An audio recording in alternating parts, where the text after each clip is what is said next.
और चंद्रशेखर जुड़े हुए हैं, लेकिन इससे पहले कि उनके पास जाए, संबित पात्रा क्या कुछ कर रहे हैं, बीजेपी के प्रवक्ता क्या कह रहे हैं, आइए सुनते हैं। का बढ़ाया गया। पहले ये 5% पे था। 5% कमीशन ठेकेदारों को दिया जाता था, 12% कमीशन कर दिया गया और इसमें बातें सामने आई कि लगभग 6 से 7% कमीशन बैकडोर एंट्री होकर ये ब्लैक मनी के रूप में आम आदमी पार्टी के जो हमारे कार्यकर्ता हैं, बड़े नेता हैं, उनको दिया गया है। करोड़ों रुपए इस माध्यम से दिए गए हैं। इसके लिए दिनेश अरोड़ा जी इत्यादि आपके सामने जो जिन लोगों ने ये किया है वो अप्रूवर भी बने हैं और उनकी स्टेटमेंट आज पब्लिक डोमेन में है। मार्च 2023 में अंततोगत्वा मनीष सिसोदिया की गिरफ्तारी होती है ईडी द्वारा। अक्टूबर 2023 में इसी केस में संजय सिंह जी की भी गिरफ्तारी होती है और अक्टूबर 2023 में ही समन भेजा जाता है, पहला समन अरविंद केजरीवाल जी को, कि अरविंद केजरीवाल जी, प्रथम दृष्टिया प्राइमा फेसी ये लग रहा है कि मनीष सिसोदिया भी इन्वॉल्व है, संजय सिंह भी इन्वॉल्व है और कहीं ना कहीं जो स्टेटमेंट्स आ रहे हैं, चाहे वो विजय नायर जो कि कम्युनिकेशन हेड हैं आम आदमी पार्टी के, और बाकी जो ठेकेदार जो अप्रूवर बने हैं, उनके स्टेटमेंट से लग रहा है कि आप भी इसमें हिस्सेदार हैं। तो आप आइए और हमारे सामने पेश होइए, आपको ये हम लिबर्टी देते हैं, आप अपने विषय को रखिए। समन नंबर 1 जब अक्टूबर 23 को आया, तब से लेकर अब तक 9 समन आए हैं। आश्चर्य का विषय है, एक भी समन में अरविंद केजरीवाल नहीं जाते हैं। अरविंद केजरीवाल जी की वो सेंस ऑफ एंटाइटलमेंट रहती है और वो बार बार कहते हैं कि ये इलीगल है, ये समन इलीगल है, इस समन के आधार पर मैं प्रस्तुत नहीं होऊंगा। मैं कोई छोटा मोटा व्यक्ति नहीं हूं, मैं मुख्यमंत्री हूं, मैं बहुत बड़ा व्यक्ति हूं, मुझे कैसे समन किया जा सकता है। आज गुरूर टूटा है। इस देश का कानून कहता है चाहे मुताबिक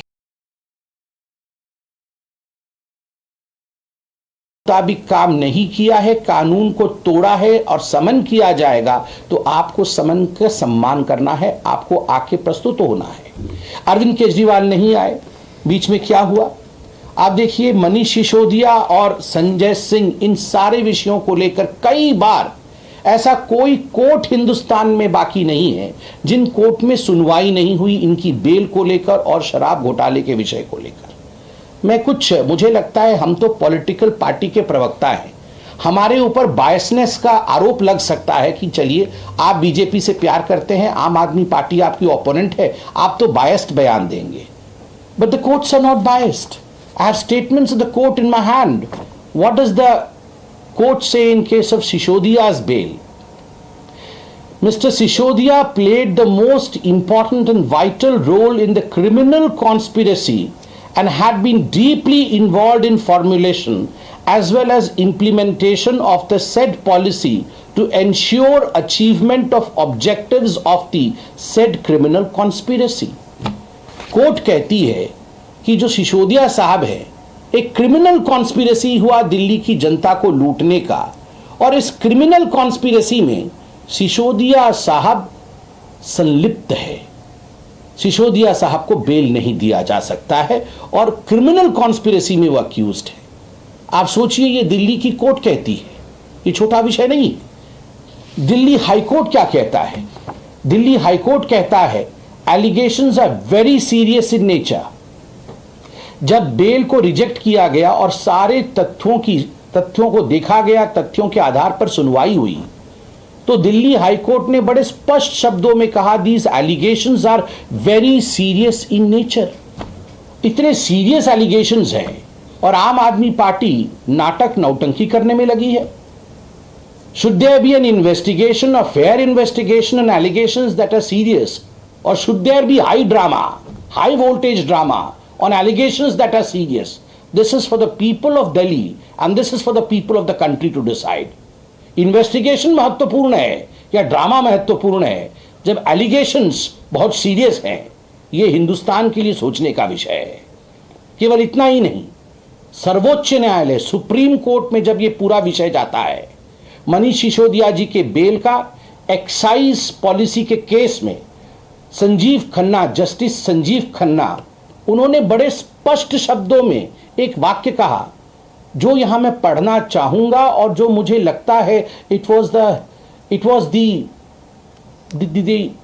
main reason as to why the whole of country today knows the fact. It was the nail in the coffin. And the sentence is, Justice Khanna SC said, one aspect regard to the transfer of money, 338 crore, is tentatively established. We have dismissed the bail. Bail को खारिज करते हुए मनीष सिसोदिया का supreme court के justice Khanna ने बड़े स्पष्ट शब्दों में कहा एक मनी ट्रेल एस्टैब्लिश हुआ है और वह भी 338 करोड़ रुपया का मनी ट्रेल एस्टैब्लिश होता है। कहीं ना कहीं भ्रष्टाचार की बू यह सुप्रीम कोर्ट तक महसूस करती है और तभी मनीष सिसोदिया को बेल नहीं देती।